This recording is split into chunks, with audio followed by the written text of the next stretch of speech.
Perkenalkan, nama saya Maulida Dwi Anissa dengan nomor induk mahasiswa 2021010800012.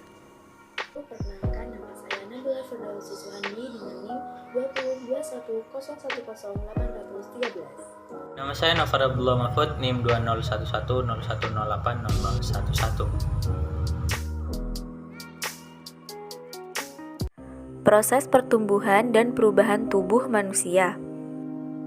Pertumbuhan memiliki kata asal tumbuh. Dalam Kamus Besar Bahasa Indonesia sendiri, tumbuh memiliki arti timbul atau hidup dan bertambah besar atau sempurna. Sehingga secara istilah, pertumbuhan memiliki pengertian perubahan secara kuantitatif baik pada fisik manusia karena beberapa faktor, yaitu faktor internal dan faktor eksternal.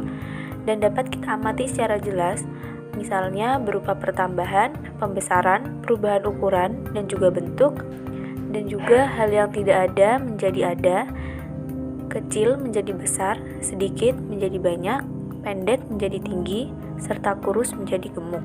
Selanjutnya yaitu beberapa cara untuk mengetahui perubahan perilaku pertumbuhan manusia.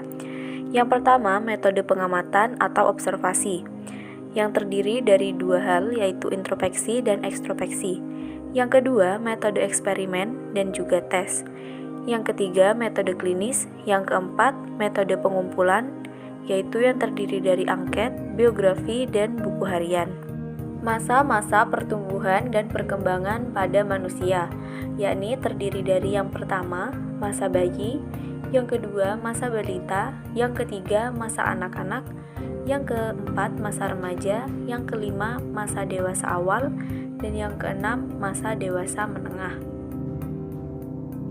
Otak manusia adalah struktur pusat pengaturan dan terdiri atas 100 juta sel saraf atau neuron. Otak manusia bertanggung jawab atas seluruh pengaturan badan dan pemikiran manusia. Adapun perkembangan otak pada manusia dari masa ke masa. 1.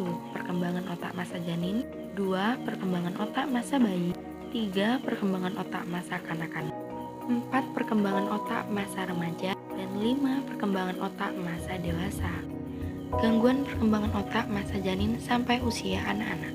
1. Gangguan anatomi struktur otak atau tidak terbentuknya beberapa bagian otak dan sebagainya. Yang kedua, gangguan fungsi otak dan susunan saraf pusat atau SSP.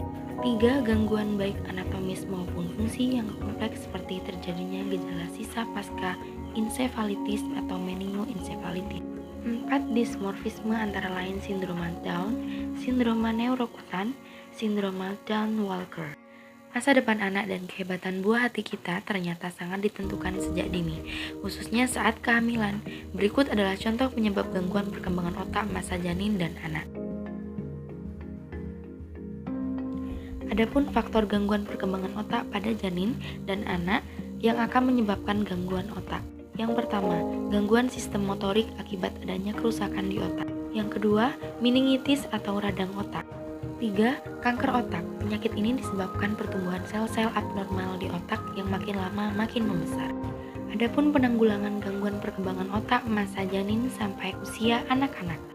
Yang pertama, calon orang tua harus memiliki kesehatan yang baik, kemudian melakukan pemeriksaan kehamilan dengan rutin, kemudian menghindari penggunaan bahan kimia dan paparan radiasi kimia. Selanjutnya, tidak mengkonsumsi narkoba dan rokok, tidur mengistirahatkan otak, makan makanan yang bergizi, kemudian otak membutuhkan oksigen yang cukup, lalu lindungi kepala dari benturan dan cedera. Selanjutnya, segera melakukan pemeriksaan ke dokter bila terlihat gejala atau deteksi dini terhadap gangguan otak anak, dan melakukan terapi untuk memaksimalkan mutu hidup anak yang memiliki gangguan otak agar dapat lebih memaknai kehidupannya. Perkembangan sensomotorik pada anak pada usia 1 minggu, bayi sudah mulai memperhatikan apa yang terjadi di lingkungannya. Bayi akan memberikan perhatian pada hal-hal yang terang, gelap, berisik, dan lain-lain.